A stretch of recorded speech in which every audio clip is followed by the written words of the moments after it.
ज्यादातर सृष्टि काला जादू है। प्रकाश इस सृष्टि में एक छोटी सी घटना है ना? क्या ज्यादातर सृष्टि में अंधेरा नहीं है? प्रकाश एक बहुत ही छोटी सी घटना है, एक बहुत ही सीमित घटना। प्रकाश तभी होगा जब कुछ जलेगा। ये बत्तियां जलाने के लिए इस धरती पर अभी कुछ जल रहा है। आपको ये समझना चाहिए, जो लोग पर्यावरण के प्रति जागरूक हैं, रोशनी के इन बिंदुओं के लिए कोई चीज कहीं जल रही है। हम कहते हैं बल्ब जल रहा है, वो भी जल रहा है, पर इस जलाने के लिए कोई और चीज जल रही है ना? प्रकाश का यही तरीका है। चाहे फिर वो कोई बल्ब हो या सूरज, कुछ जल रहा है। जो भी जलता है वो एक दिन खत्म हो जाएगा। हाँ, इसलिए हम कहते हैं अगर आप गैर जिम्मेदारी से जलाते हैं तो हम कहते हैं आप मोमबत्ती को दोनों तरफ से जला रहे हैं। क्योंकि हम समझते हैं प्रकाश तभी होगा जब कुछ जलेगा। तो अगर आप कुछ जलाकर प्रकाश ला रहे हैं तो बेहतर है कि आप प्रकाश को कंट्रोल करें और उसे कम से कम रखें, वरना चीजें बहुत जल्दी जल जाएंगी। तो प्रकाश एक बहुत सीमित घटना है, बाकी पूरी सृष्टि एक काला जादू है, नहीं? तो ऐसी बहुत सी गुप्त विद्याएं हैं जिसका आप अभ्यास कर सकते हैं। जरूरी नहीं कि वो जीवन के खिलाफ हो। गुप्त विद्या का जीवन के खिलाफ होना जरूरी नहीं, क्योंकि आपने किसी घटिया तांत्रिक के बारे में सुना है जो किसी का जीवन बर्बाद करने या उसे बीमार करने या मारने की कोशिश करता है, इसलिए आपको लगता है कि तंत्र एक बुरी चीज है, क्योंकि समाज में आपने बस वैसे ही लोग देखे हैं। लेकिन तंत्र सबसे ऊंची कोटि का भी है। शिव एक तांत्रिक है, हर गुरु एक तांत्रिक है, ठीक है? अभी मैंने आपको शांभवी में दीक्षा दी, ये एक तंत्र है, वरना ये काम कैसे करेगा? तंत्र का मतलब है एक तरह की काबिलियत, ये एक तकनीक है। अभी मैं अपना फोन निकालकर किसी से बात कर सकता हूं जो दुनिया के दूसरे हिस्से में है, ये एक तकनीक है। मान लीजिए बिना किसी फोन के अभी मैं यूं ही अमेरिका में किसी से बात करूं, तो ये तंत्र है। तो तकनीक तंत्र से बहुत ज्यादा अलग नहीं है। आप अलग उपकरण इस्तेमाल करते हैं, मगर असल में ये एक ही चीज है। जब आधुनिक तकनीक नहीं थी तब तंत्र का बहुत महत्व था, लेकिन आज तंत्र का महत्व घट रहा है जैसे जैसे आधुनिक तकनीक आगे बढ़ रही है। देखिए, अभी आप मुंबई में आए हैं, बॉम्बे, मुंबई। मैं इसे आपके दिमाग में ठीक कर रहा हूं ताकि आप मुसीबत में ना पड़ें। मान लीजिए 1000 साल पहले आपने सुना सदगुरु कोयम्बटूर में है। अब आपके दिल में इच्छा है, आप जाना चाहते हैं, लेकिन मुंबई से कोयम्बटूर तक पैदल आना जाना आसान सफर नहीं है। अगर आप कदम बढ़ाएं तो आप नहीं जानते कि आप वापस मुंबई पहुंचेंगे या नहीं। आपको पता नहीं मार्ग में क्या मिलेगा, आप शायद मंजिल तक पहुंच ही ना पाए। तो आप मुंबई में ही बैठकर, सदगुरु प्लीज मेरी मदद के लिए आइए, मैं नहीं आ सकता, प्लीज। अब अगर मुझे लगे कि अतुल के साथ कुछ करना चाहिए जो मुंबई में है और कोयम्बटूर नहीं आ सकता, तो maybe I want to initiate him into Shambhavi in Mumbai. शायद मैं उसे मुंबई में ही शांभवी दीक्षा देना चाहूं, लेकिन अतुल का मन जगह जगह भटकता रहता है। वो बैठता है, कुछ अनुभव करता है, फिर सोचता है शायद मैं बेकार की कल्पना कर रहा हूं। उसकी पत्नी उसे कहती है, तुम पागल हो रहे हो, ऐसा इंसान जिसे तुमने देखा भी नहीं वो तुम्हें कुछ कर रहा है, चुप करो और काम पर जाओ।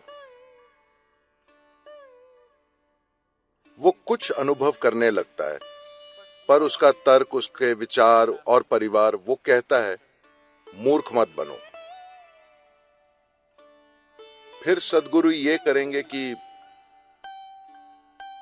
एक दक्षिण भारतीय चमेली का फूल उठाएंगे जो मुंबई में नहीं उग सकता, और अतुल ऐसे बैठा है, फूल उसके हाथों में गिरा। अब अतुल, अब वो बैठ जाएगा, शांभवी की दीक्षा लेने के लिए तैयार, क्योंकि एक चमेली का फूल भेजा गया। लेकिन आज मैं आपको कॉल करके कहूंगा यहां आ जाओ, या किसी के साथ ब्रोशर भेजकर आपसे कहूंगा यहां आकर सीखो, या अगर मैं आपको चमेली का फूल भेजना चाहूं तो मैं डीएचएल से भेजूंगा।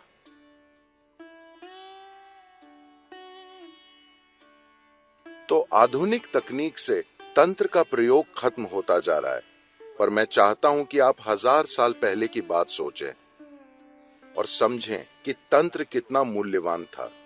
हाँ, 1000 साल पहले कल्पना कीजिए, आप मुंबई में हैं और मैं कोयम्बटूर में। आप मुझसे कुछ चाहते हैं, तंत्र के मूल्य की कल्पना करें, है ना? तो आज इसका मूल्य कम हो गया है, तो हर तरह के ढोंगी हर तरह की बकवास कर रहे हैं। तो तंत्र का बुरा होना जरूरी नहीं है। हाल ही में किसी ने मुझसे सामयामा में एक प्रश्न पूछा, शायद किसी गुरु ने ऐसा कहा है, तंत्र बस अपनी सनक को छोड़ने का तरीका है, बस अपनी सनक से परे जाने का तरीका है। ये बकवास है। दुर्भाग्य से आज हमें तंत्र शब्द को फिर से परिभाषित करने की जरूरत है, क्योंकि लोगों ने इसका अर्थ बदल दिया है। सबसे पहले यह समझते हैं, तंत्र शब्द का मतलब है तकनीक। लेकिन आप जिस तंत्र के बारे में सुन रहे हैं वो अमेरिकी तटों से लौट कर आया है। आपको लगता है तंत्र का मतलब है बेलगाम कामुकता। नहीं, तंत्र का मतलब है परम अनुशासन। ये बेलगाम कामुकता नहीं है, ये परम अनुशासन है। अपने शरीर और मन को इस तरह इस्तेमाल करना सीखना जैसे आप किसी अन्य बाहरी उपकरण का इस्तेमाल करते हैं। जैसे आप अपने कंप्यूटर या स्क्रू ड्राइवर का इस्तेमाल करते हैं, उसी तरह आप अपने शरीर और मन का इस्तेमाल करना सीखते हैं। इसके लिए जबरदस्त अनुशासन चाहिए, कामुकता या ढीलापन नहीं। तंत्र वे चीज नहीं है जो किताबें लिखी गई हैं, वे मुख्य रूप से पश्चिमी लेखकों की है, हर तरह की चीजें नहीं। तांत्रिक ग्रंथों में परम अनुशासन होता है, किसी तरह का ढीलापन नहीं, क्योंकि वे शरीर की बात करते हैं। और फिलहाल आधुनिक समाजों में अगर आप शरीर कहते हैं तो उनके विचार सिर्फ शरीर के जनन अंगों के बारे में, न कि शरीर के किसी और चीज के बारे में। तो अगर आप शरीर कहें तो वे सिर्फ शरीर के कुछ हिस्सों के बारे में सोचते हैं। वे दिमाग को भूल चुके हैं, क्योंकि वे सिर्फ शरीर के कुछ हिस्सों के बारे में सोचते हैं। वे कामुकता के बारे में सोचते हैं और उससे परे कुछ नहीं। इसका संबंध शरीर को एक जबरदस्त मशीन की तरह इस्तेमाल करने से है। और ये है भी, अगर आपको इसका इस्तेमाल करना नहीं आता तो आप यहाँ क्या करेंगे? अगर आप अपने शरीर और उसके पीछे की ऊर्जा का इस्तेमाल करना नहीं जानते तो आप क्या करेंगे? आपका किसी भी चीज पर कोई असर नहीं होगा। तो ये तंत्र है। तंत्र का मतलब है तकनीक। तंत्र मतलब एक निश्चित क्षमता। तंत्र के बिना कोई गुरु नहीं होता। अगर उसके पास कोई तकनीक नहीं है तो वो गुरु नहीं है, वो बस एक कोमल संत हो सकता है जो सबको आशीर्वाद देगा, आशीर्वाद देगा, आशीर्वाद देगा। आशीर्वाद खुद निर्णय नहीं लेता। अगर आप एक चोर हैं और आप संत से मिलते हैं तो आप उसका आशीर्वाद मांगेंगे और वे देंगे, जिससे आप आज अपना काम अच्छे से करें। क्योंकि उनके आशीर्वाद में समझ नहीं है, वे वैसे नहीं हो सकते, क्योंकि वो उनके कंट्रोल में नहीं है। यहां तक कि लुटेरों के भी, पिंडारी और वैसे लोगों के भी अपने देवी देवता और संत होते थे। उनके देवता हमेशा उनका मार्गदर्शन करते थे कि आज किस घर पर हमला करना है। वे बहुत सफल थे। उन्होंने अपना काम शताब्दियों तक किया। डाका डालना उनका काम था।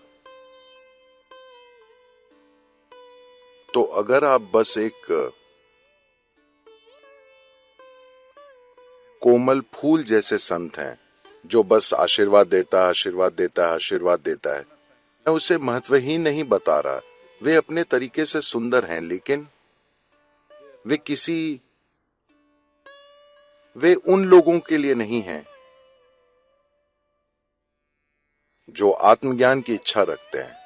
वे उन लोगों के लिए नहीं हैं। वे उन्हीं लोगों के लिए हैं जो अपने जीवन में छोटे सुधार चाहते हैं। अगर आप किसी घरेलू सामग्री के भंडार में जाएं, तो आप अपने जीवन में कुछ सुधार कर सकते हैं, है ना?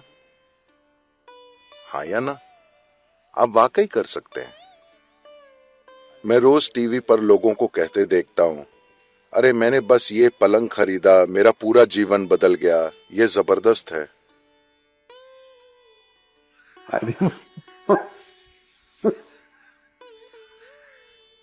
मुझे पता नहीं था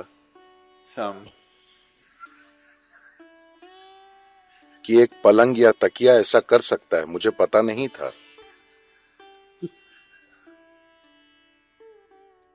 क्या आपने ये देखा है? मेरा पूरा जीवन बिल्कुल बदल गया है। तो अगर आप किसी भंडार में जाएं और किसी ऐसी चीज के साथ बाहर आएं जो आपके पास नहीं थी, तो आपका जीवन थोड़ा बहुत बदल सकता है। जीवन बदल जाता है, पर जीवन कितना बदलता है ये कई चीजों पर निर्भर करता है। क्या बदला है ये कई चीजों पर निर्भर करता है ना? मान लीजिए आपको ठंड लग रही है और आपके पास जैकेट नहीं था, पर आपको मिल गया, तो फिलहाल जीवन बदल गया, है ना? है कि नहीं? तो क्या हम उस चीज की बात कर रहे हैं? अगर हां तो ठीक है, आशीर्वाद आशीर्वाद आशीर्वाद। लेकिन अगर आप आध्यात्मिक विकास, परम प्रकृति तक पहुंचने की बात कर रहे हैं, तो किसी क्षमता के बिना एक गुरु क्या है? आप उसे गुरु नहीं कह सकते। क्षमता का मतलब है कुछ करने की काबिलियत जो लोग खुद नहीं कर सकते। तो अगर मैं चाहता हूं ये बात आपके दिमाग में स्पष्ट हो कि अगर कोई तंत्र न हो, तंत्र से मेरा मतलब है अगर कोई तकनीक न हो, तंत्र संस्कृत में तकनीक को कहते हैं, उसे नहीं कहते जो आपको समझा दिया गया है। तो अगर कोई तंत्र न हो तो वाकई कोई गुरु भी नहीं होगा।